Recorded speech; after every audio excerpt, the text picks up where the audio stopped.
there was a fear factor. People were dying. We were burying our own, our siblings, our parents, our friends, and people knew that they had to do something to stop this. Everybody was mobilized, everybody had to rally behind the cause and the call.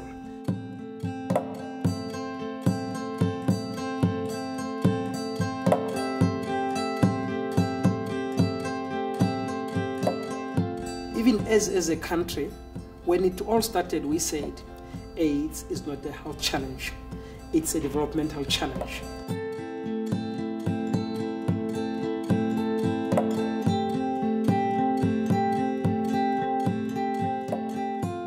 We tried to touch the core, the nerve center of our government ministries. Those that we know, if we deal with these ones, then we are dealing with the larger part of the problem.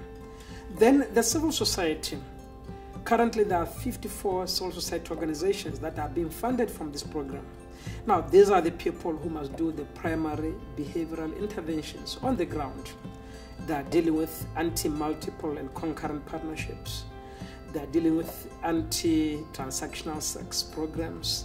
They are dealing with intergenerational sex, as we say, the correct and consistent condom use, the abstinence programs on the ground, even mobilizing for the safe male circumcision. So that basically says this way we have invested this World Bank loan, and it's paid dividends because we are seeing from their reports that at least at output level things are working.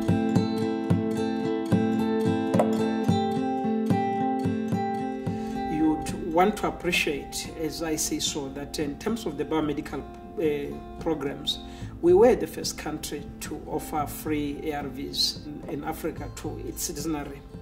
We also had to invest on the prevention of mother-to-child transmission. We have drugs, we can circumcise, but those are not the ultimate answers. Well, the biggest challenge still remains. It has contributed to the success, but it still remains. That is personal responsibility, the behavior change, because the transmission here is largely sexual. So people had to take it upon themselves to now take personal responsibility for their behaviors. We went into schools and brought in life school programs, social media, Facebook, television, the radio, the papers, the billboards, churches talking about it. So all that helped us to see a mass movement of behavioral interventions.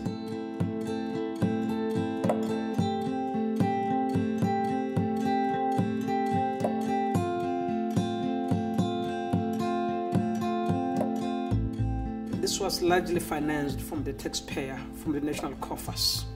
Much as we say diamonds are not forever, we made the most out of what we're getting from these diamonds. We need now to see where we can make savings because the programs are here. HIV is still with us, and these programs still need to be financed because to us, a human resource was an investment. We had to preserve and save our people from dying so that they can produce back and give back into the economy.